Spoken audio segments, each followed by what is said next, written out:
All right, we're going to get started. Thank you for joining our discussion. Again, those that have been here since the beginning will hear the third time the title, Improving Your Security Posture with a HIPAA Security Risk Analysis. Before we jump in, a few housekeeping items. Please feel free to enter any questions you have in the chat area. We'll get to those real time as we can.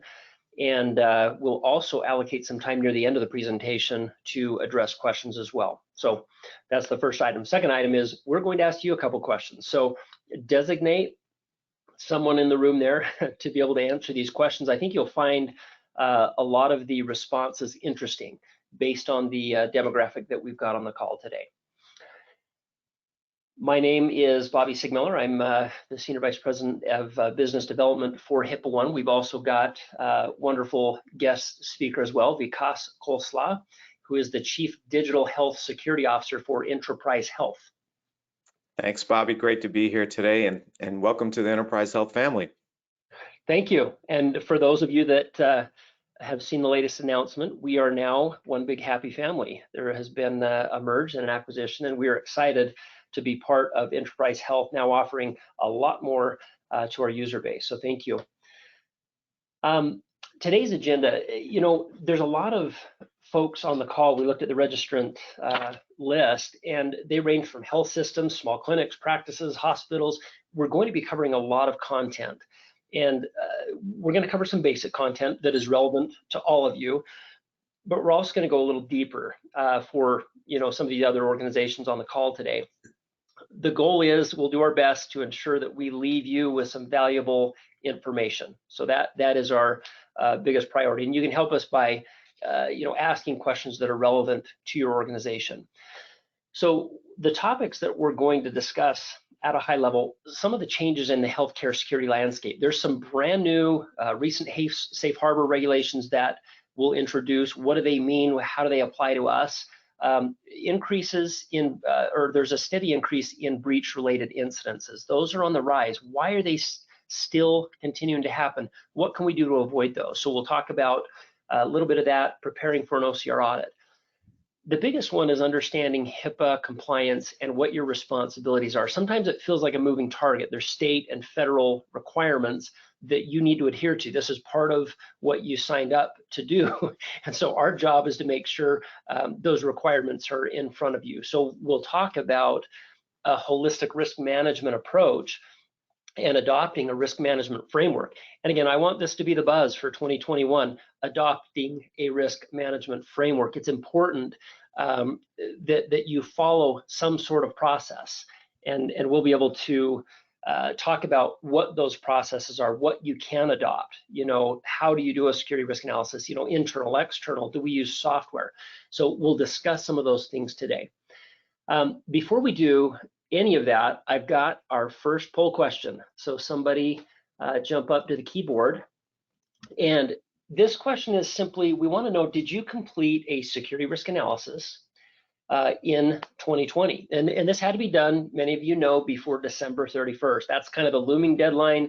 Once midnight hits, you turn into a pumpkin. So I'm going to share these results. So if you'll quickly answer this, I think you'll find these responses interesting as we go. So I'm going to close the poll in 3, 2, and 1, and then I'm going to share the results. So it jumped up at the last minute, by the way.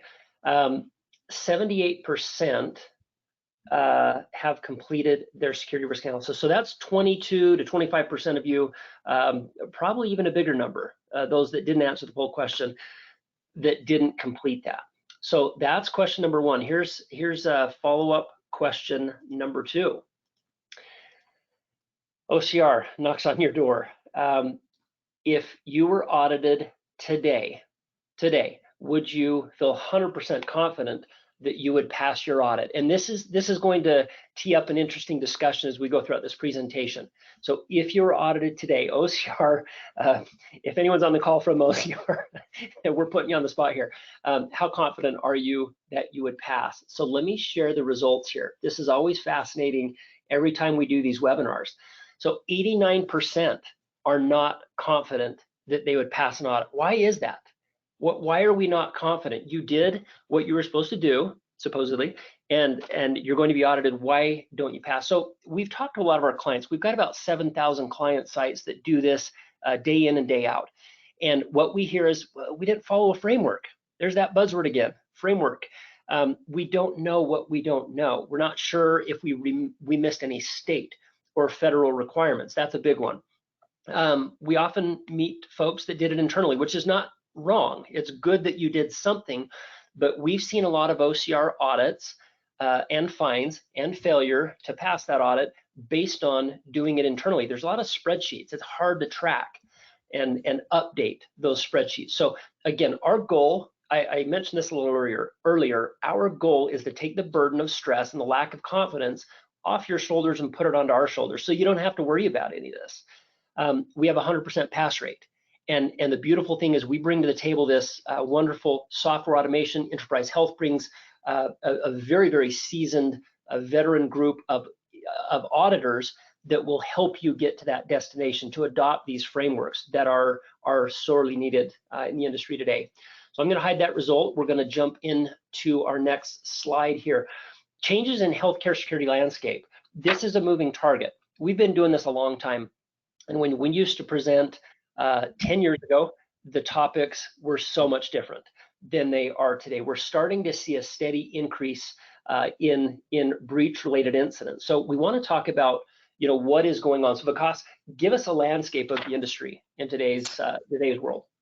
Sure, Bobby. And I think, we all read these statistics around what the rise of breaches and incidents that are happening in the industry, but it's good every once in a while to kind of just step back and take some of this in. The last poll question, I think, was illuminating, and we'll tie that thread together as we go along. But, since 2009, we've seen this incredible steady increase of data breaches and cybercrime, over 3,000 breaches alone, totaling 500 or more patient records, resulting in 231 million healthcare records that have been affected. Attacks just as recently as a few months ago are up 45%, as have been reported. And CISA, the federal agency that's tracking all of this, paints a dire picture of these attacks, primarily based on ransomware and phishing type of attacks on healthcare. And in fact, a recent article I read, the payouts for healthcare ransomware attacks were up 311% in 2020. And yet 96% of security leaders feel that data attackers are outpacing their ability to defend against attacks. So, as Bobby mentioned, the frameworks are a way to start to try to get our arms around this and get ahead of where we are today and just this mounting significant challenge that we're all facing in the industry. And risk assessments are the foundation by which we can do that. And they lead to this sort of holistic risk management initiative that we're going to talk a lot about today. But before we get there, let's look at some of the recent legislations that have come through from the federal level that also point to the importance that they are placing on healthcare cybersecurity. So the first one was the Stark Safe Harbor, and we know that Stark obviously prohibits providers and their health system partners, payers, and others from inappropriately exchanging services and goods for business arrangements. But this recent safe harbor that was put out approved in the fall of 2020 allows for the non-monetary remuneration, i.e. the ability to provide technology and services by parties doing business together. They obviously cannot be for any sort of business incentives and so forth, but it really does show that at the federal level, CMS, OIG, both together worked on this, that they are really trying to help and support the ability of probably some of the weakest links in the cybersecurity architecture of our healthcare system to get the needed services and support that they need. This is complicated stuff.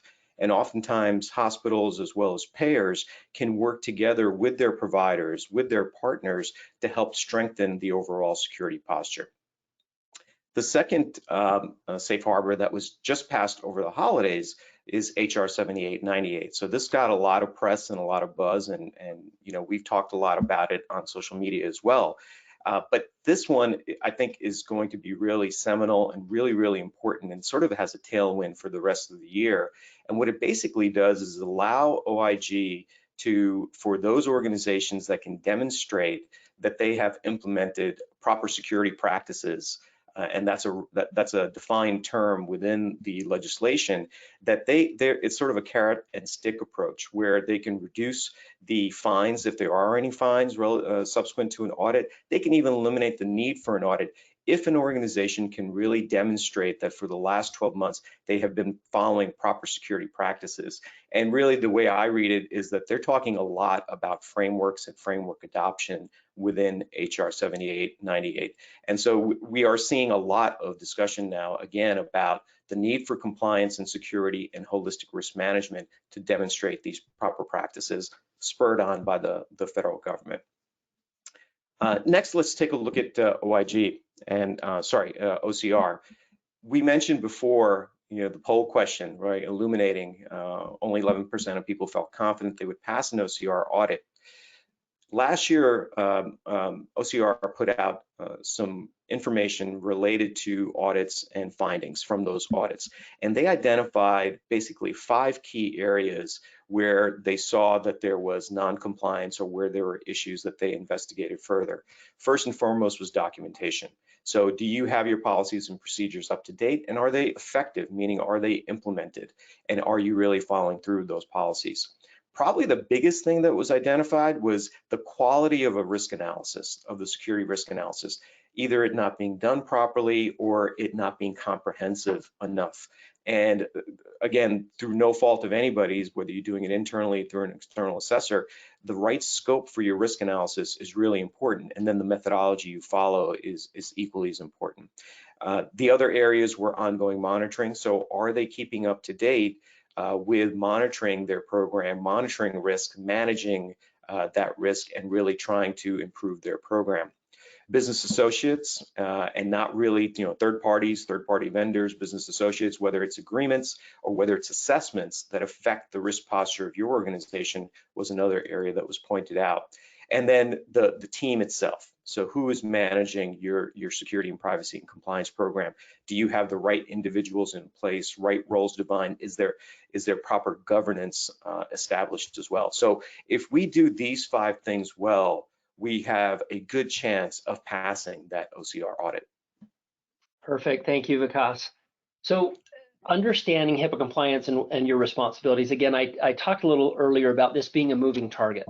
It's so hard. We learned the regs 3 years ago. We know what they are for our state and what the requirements are, and then all of a sudden they change. Phishing, this is a new thing. In the last 5 to 7 years, it was more theft and loss that we had to worry about. Now we've got to worry about training our workforce and making sure that we have a comprehensive program in place to do so. So what I want to talk about is the risk analysis. It is such a foundational piece to your compliance, cybersecurity, your organization's initiatives. It should be at the epicenter there. What it does is identifies gaps in compliance. We're going to identify where are your risks, where are your vulnerabilities, where could you have a potential breach, and then once we identify that, we rate those risks and prioritize them, high, medium, or low. Let's focus on the highs today. Where are we leaving? Are we leaving the garage door open at night with the keys in the Ferrari with a sack lunch saying, please don't take me? There's some basic things that you can do as an organization, very, very easy things, just by identifying where your gaps are. Some of them are policy and procedure related. Those are areas that you can get fined. So where there's a gap, we can help backfill, put a corrective action plan in place, which is your roadmap, and that will enable you to do these ongoing updates, reviews, periodically. Don't feel overwhelmed with this. This is not something that you have to have done immediately. HIPAA compliance is an interesting regulatory governance. It's the one compliance standard that you can be out of compliance yet still be compliant at the same time. So I just want to reiterate this. Just by completing a security risk analysis, identifying your gaps, and putting a corrective action plan in place, you're now HIPAA compliant. Even though you haven't done one thing to remediate those, it's key to remember you're showing due diligence. You're showing that we know there's a hole in the boat. We're not going to set sail until we fix that big hole in the bottom. The scratch near the top, not a big deal, but that gaping hole, you gotta patch that. So we want to talk a little bit about, well, we've talked about the risk analysis. It is a key and a foundational part, because when should an organization look to start their documentation for the risk analysis? We know the end of year deadline is typically, that reporting period, but what are some of the triggers? What would you advise they look for?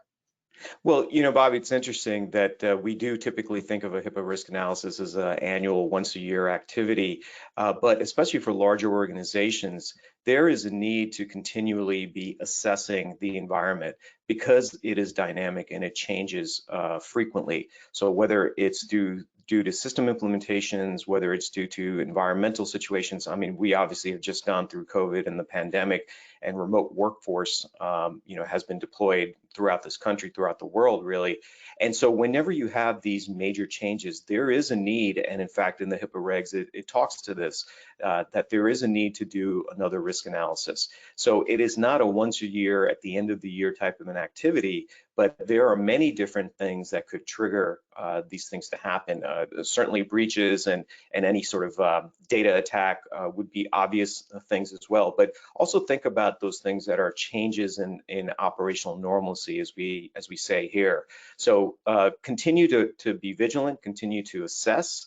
It really needs to be an ongoing year-round program where if you have that proper governance in place and those proper policies and procedures in place, you will know when to do those risk analyses and continue that process on an annual basis. And that is another thing that OCR is looking for. So we talked about the need to have a consistent and ongoing program. There are some simple things that you can do. We're going to talk about software later to automate your security program, but there are some simple things that everyone can do also to now capture and document this information, right? Documentation is definitely key, whether it's for your own internal purposes and compliance, or whether it's for, OCR audit preparedness, whatever those drivers are. You have to monitor your program, but also demonstrate due diligence, and creating a roadmap. And you see a simple example of one here, but one that's been very effective that we've helped a lot of organizations implement can be really key as well, and something you can pull right out to demonstrate that you really do have a program that's active, ongoing, that is sort of looking inwards, looking at itself. And as the last point mentions here, demonstrable adoption really is the key when you think about holistic risk management. That's our word of the day, demonstrable. There you go. That's a big one. So we've got another question. And by the way, the individual that is answering the question, everybody else owes that individual lunch, just so you know today. Was your 2020 SRA performed internally or externally by an outside party? So I'm going to tee up this poll question just out of curiosity. And again, we find a lot of folks don't follow a framework, number one. And then the second thing, if they've done it internally, again, we talked about this earlier, they lack confidence. Did we do it correctly? If you did it externally, chances are the deliverable was a PDF, can't be updated, and it can be very time consuming. So we're just curious where this lies.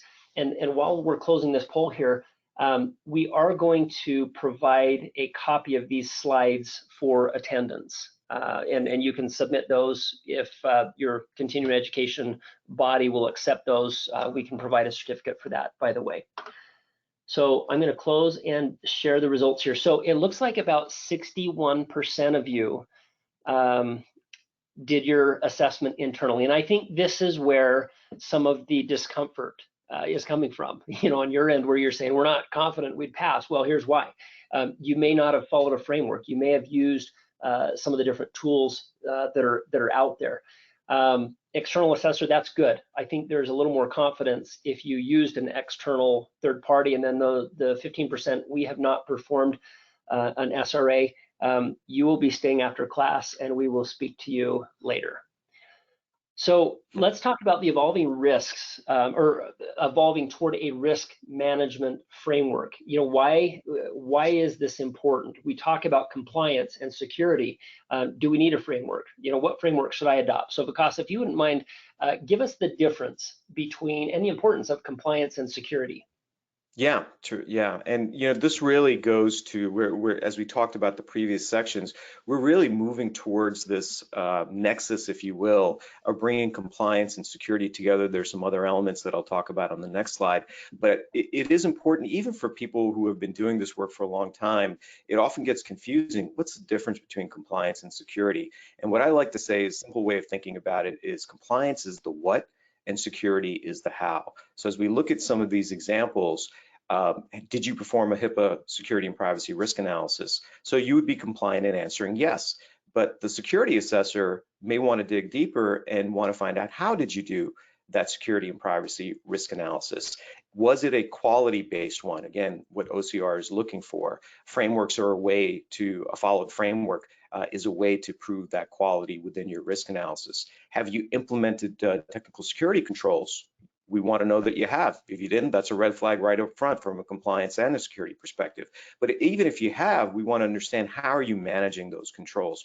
Are you staying on top of them? Are you maturing your organization across those controls? Another one, supplier and third-party risk with BAAs is another example where you may have BAAs with your vendors, but have you done a third-party risk assessment, especially if you're more critical third parties, your business partners, those tier ones, if you think about those tier ones, tier twos, maybe even tier threes, have you done it to understand how they're protecting your data? So hopefully that helps a little bit in understanding that. So let's bring some of these other elements of holistic risk management into play here as well.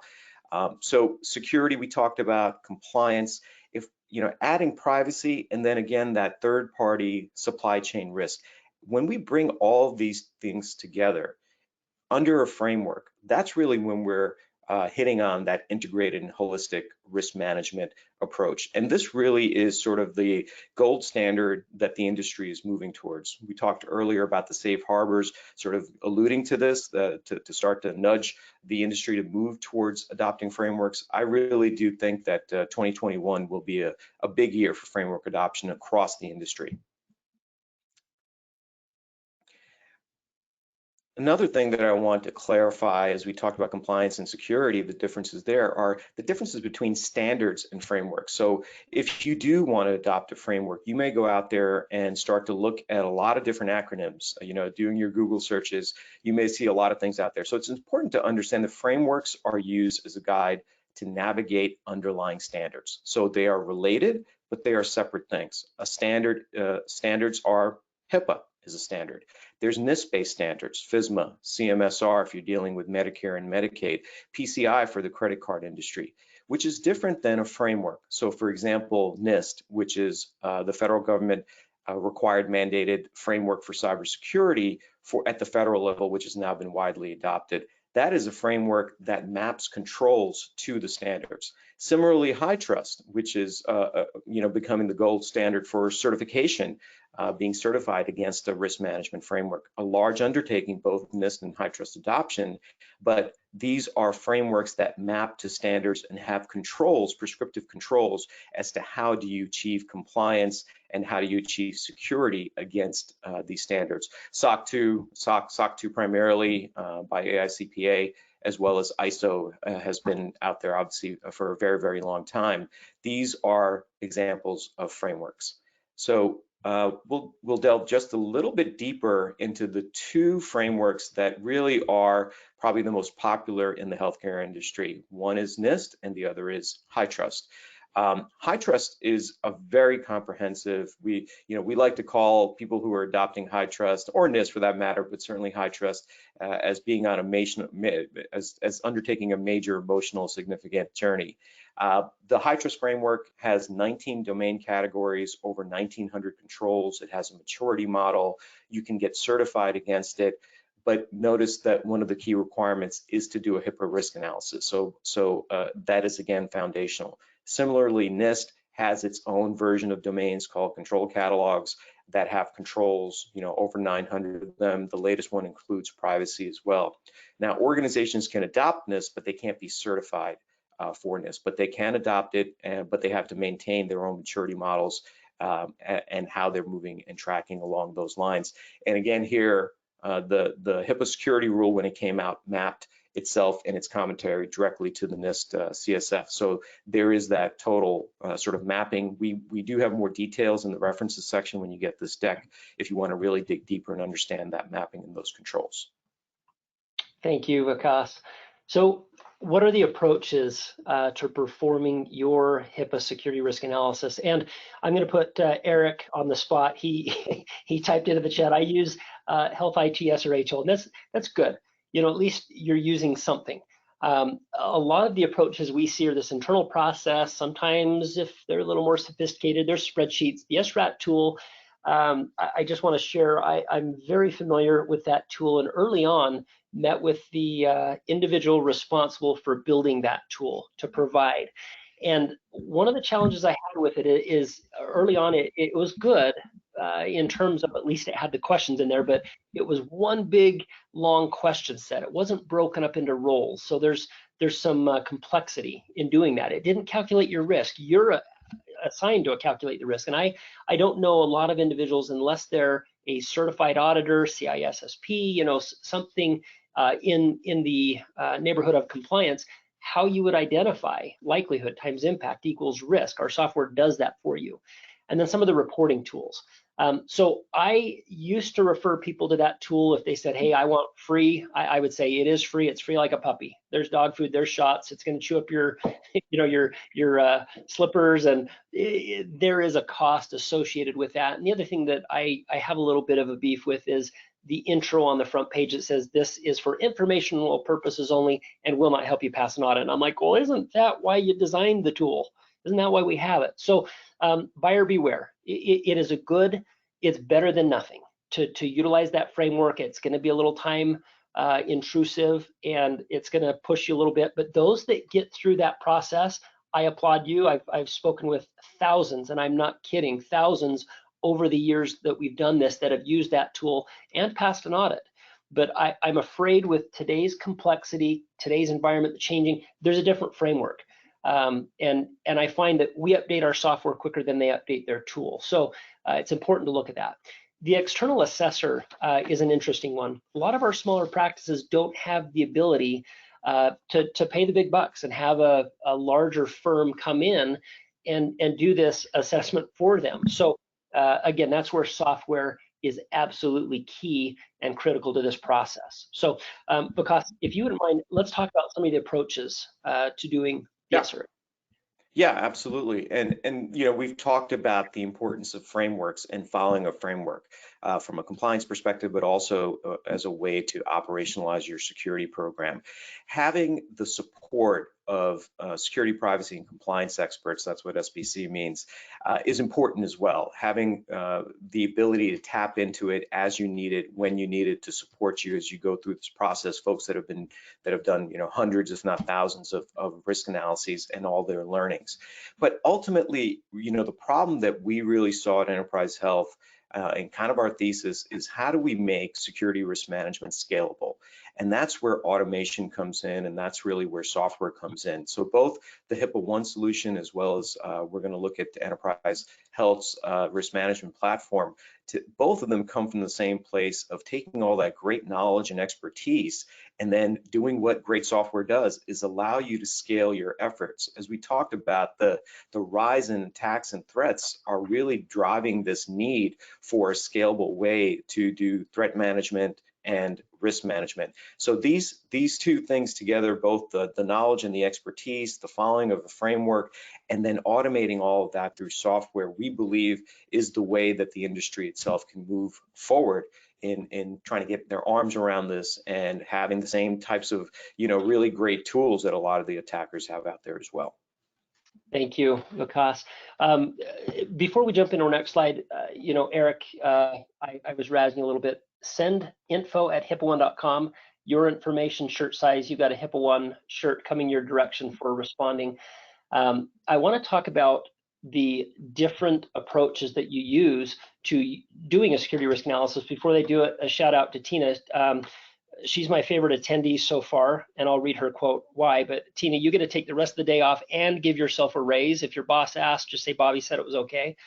She says, I use your software. It's great and affordable. So there you go. There's our pitch, right on cue. Didn't ask for it, but we love it when we have clients attend the webinar. So she'll be very familiar with this process. Step one, we gather information, and we've broken the assessment down into roles. Novel idea. Having HR answer HR questions as opposed to an administrator answering IT network, IT server or service, HIPAA security officer, facilities, and HR. We've broken them down into roles, and so it doesn't take you very long. HR, 9 questions, 30 minutes. You're in, you're out. Extremely easy to do. Once you answer all those questions, they run through that threat matrix. Likelihood times impact equals risk. Step 2 is the remediation piece. If you remember earlier in this presentation, it seems like so long ago that I referenced this, but this is where that applies. If you identify your gap, step 1, and put a corrective action plan, step 2, in place, you're now compliant. The beauty is we can assign multiple delegates to ask or answer questions depending on the size of your organization. I'll brag a little bit. We had an organization, 344 locations in kind of the Carolinas area, and they needed to have their risk analysis done, of course, before the end of the year. And it was December that they called us. So first thing, we thought, there goes Christmas break.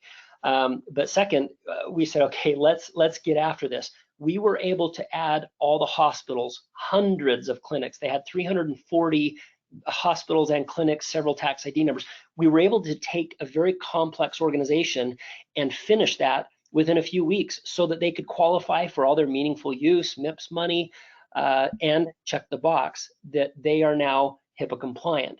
Now, this also scales to the single physician practice. One spouse is the office manager, the other spouse is the physician, and the brother-in-law is the IT guy. We have thousands of those clients. We love them. We're here to support them.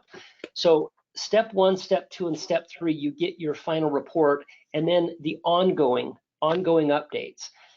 We have a couple different engagement models that you can participate in. One is a self-assessment. If you're like Eric, you've used the SRAT tool, this is going to be extremely easy. And I'm not exaggerating. I say hundreds have migrated from the SRAT tool to this, and they say, oh my goodness, this is heaven compared to what we used in the past. So self-assessment is an option, very affordable. We also have facilitated remote assessment where we review your policies, procedures. If they're not up to snuff, we give you policies and procedures. You've got an entire library. We'll do a vulnerability scan. We've got HIPAA compliance training, but the point is, we'll review all of that documentation. So liken this to doing your taxes. HIPAA One is the TurboTax-like software. Enterprise Health and HIPAA One team also are a CPA firm. So you get the best of both worlds if you want to engage in that or the validated assessment. So anything you want to add there, Vikas? Yeah, I was just wondering if we branched into another line of work, being a CPA firm. I think I have to get licensed for that. Yes. Get your calculator. Oh, that was an analogy. Okay, I got you. That was an analogy. Yeah, this second tool I think is a great option. Second solution, sorry, is a great option here for a lot of organizations, especially, the enterprise health traditional customer has been an enterprise customer, hospitals, payers, business associates, and so forth. And especially the hospital payer customers tend to have lots of physician practices that either they own or they're affiliated and do business with, and they tend not to be able to, again, that scalability word, not to be able to scale to assess all the risks that we know lies within a lot of those practices. So option 2, or potentially, I know you're going to cover option 3, the validated assessment, may be good solutions for our enterprise customers to really address their network of provider practices. Thank you. And we've only got a handful of more slides, so we're almost done. So if you do have any questions, feel free to enter those into the chat box. But we want to transition. Talk to us about Blueprint Protect and how it automates risk management. This is a big deal in the industry, and not a lot of solutions in doing this. Yeah. So the key really is that term single pane of glass view of risk. I've been doing this for over 20 years working in healthcare security, privacy compliance. And the biggest challenge we've always had, especially again at that enterprise level, is bringing all of our different risks together. There's so many, as you can see here, there's so many different sources of risks that are out there. And it's been impossible really to bring it all together. But something recently that has developed both at the federal level with NIST and their risk management framework, the latest version of it 2.0, as well as the supporting language, an automation language called OSCAL, which we are working directly with the OSCAL working group at the NIST level on, I believe is a tipping point in being able to bring all of this together. Through an API layer, we can bring all those risks together so that our CISOs, our CIOs, the folks that are really managing security and risk can have that holistic single source of risk that is not only aggregated together, but is also normalized and through APIs can connect out to different disparate systems. But there's functionality here as well. Again, we talked about holistic risk management, compliance, privacy, security, third party or supply chain risk, bringing that all together. So the functionality within our modules allows us to do that. So HIPAA One was a very strategic acquisition for us in that regard, because we know that there's a need for continual security risk assessments. The HIPAA One solution, not only at the enterprise level, but as I mentioned, provider practices, provider networks can bring all of those risks together, integrate them into the Blueprint Protect IRM platform, as we call it, integrated risk management, and then we normalize those risks, and then we're able to then do smart analytics, dashboards, and then all kinds of workflow and collaboration. And it truly is a platform approach where everybody's working together with a shared and a single view of risk organizationally. Perfect. Thank you, Vikas. So we have one final poll question that we'd like to ask. We've covered a lot of information today. What topics would you like to learn a little bit more about? A lot of people ask, well, how much does it cost? Well, how big is your organization? So let me launch this poll question here. And if you want more information about your HIPAA security risk analysis or privacy risk analysis, it also includes breach in that privacy risk analysis. Maybe it's just compliance training. And I want to share with you today, we have some free COVID training modules. The minute that wonderful pandemic hit, we thought, what can we do to help? A lot of folks are transitioning to home-based work, and the threats and the risks were on the rise during that time. So we created some free training. That might be something you're interested in for your organization. We also have some paid and custom, training, workforce training modules as well. OCR audit readiness. What is that? Have you been audited? I hate to break it to you, they're not going away. Sometimes we see with some of our clients, they'll come back every couple of years and do a spot check. We want to make sure as you go through the risk analysis process that you feel comfortable, so that when I ask that question again, are you 100% confident that you'll pass your audit? You're going to say, heck yeah, I'm 100% confident. D is third party or integrated risk management. That big slide Vikas shared with you, they do so much. It's been fun being part of their family. We've got clients say, hey, can you guys do this? Well, we can't, but they can.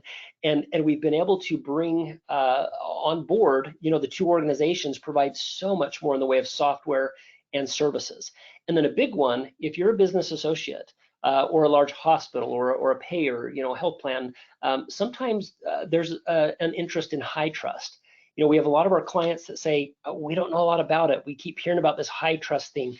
What is it? Well, guess what? This is what Enterprise Health does day in and day out. They're very good at it. They're one of the top HITRUST assessors in the country, and that's one of the reasons we looked at this partnership with them. So anyway, I'm going to close the poll here. I'm not going to share the results, but we will have somebody reach out to you, to answer and address a lot of these questions. You're also welcome to go to our website, HIPAA1.com, or you can go to Enterprise Health.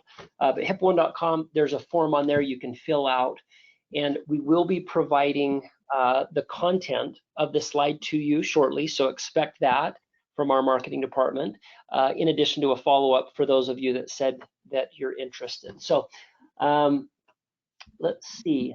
So one question here from Joseph.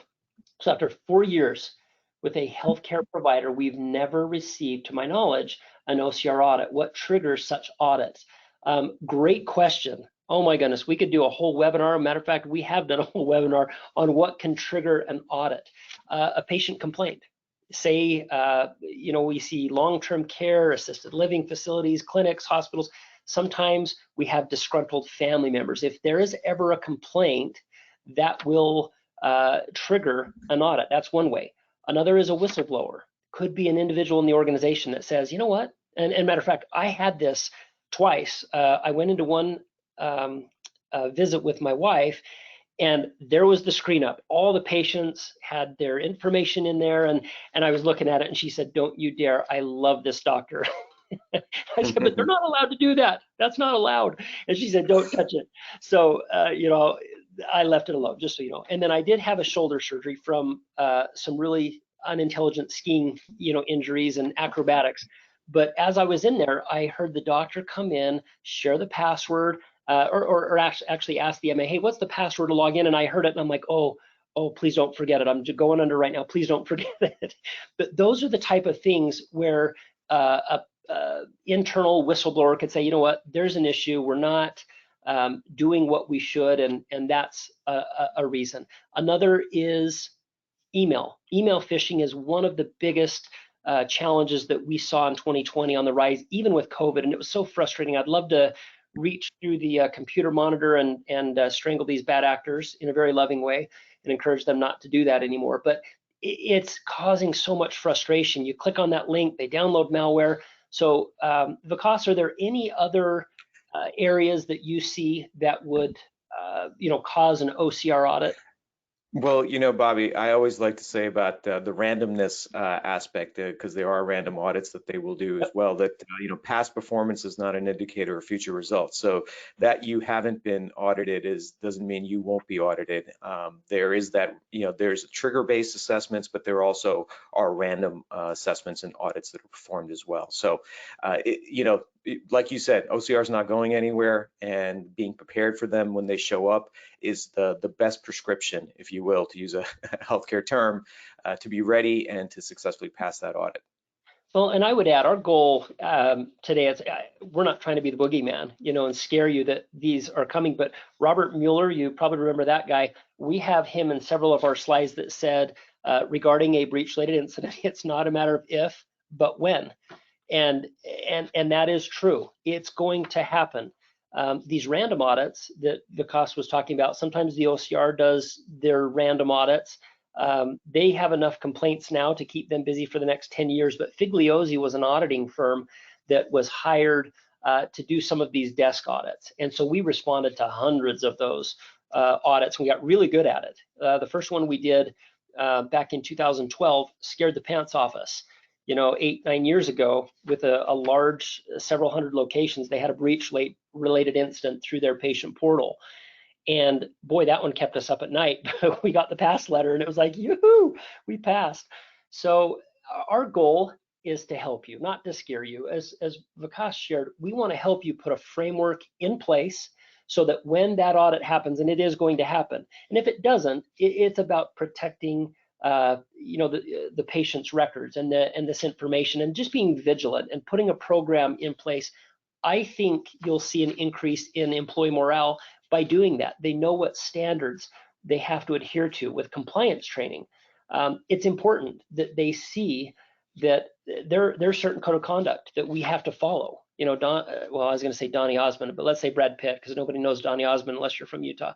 But Brad Pitt walks into the clinic, you can't take a photo of him, post it on Facebook, or Instagram or any social media. So there's a lot of things that some of those that are new to healthcare, we're seeing a lot of breach-related incidents, and also clicking on those email phishing, campaigns. So again, a lot that we can cover. Happy to reach out. I don't see any more questions, Vikas, in the chat area. Do you have any other things you want to share? Just a parting thought. I know a lot of people, this may be more on the advanced side of things, but think about SOC 2 versus HITRUST certification, and do I need both, one or the other? One of the things I would say is that you may be asked for SOC 2, but know that there is a direct mapping from SOC 2 into HITRUST as well. And there are organizations like our organization that can provide you with both if need be. Yeah, thank you. Very, very good point. Well, we've come to the end of our presentation. We thank you for carving the time out. We know you're busy. We appreciate all you're doing in healthcare. I know it's interesting time. Hang in there, persevere. You can do this. And if there's areas that you see we can help you as an organization, Enterprise Health and HIPAA One, we're now one and the same. Happy to have a call with you. There is no charge for something like that. Just to vet where you are with your framework. What areas may your organization be vulnerable, and how we can help you, and then we can put pricing together fairly quickly on that. So again, thank you, and we'll send the slide deck out and look forward to when we can reconnect again. Thank you, Vikas. Thank you, Bobby. Have a great day, everyone.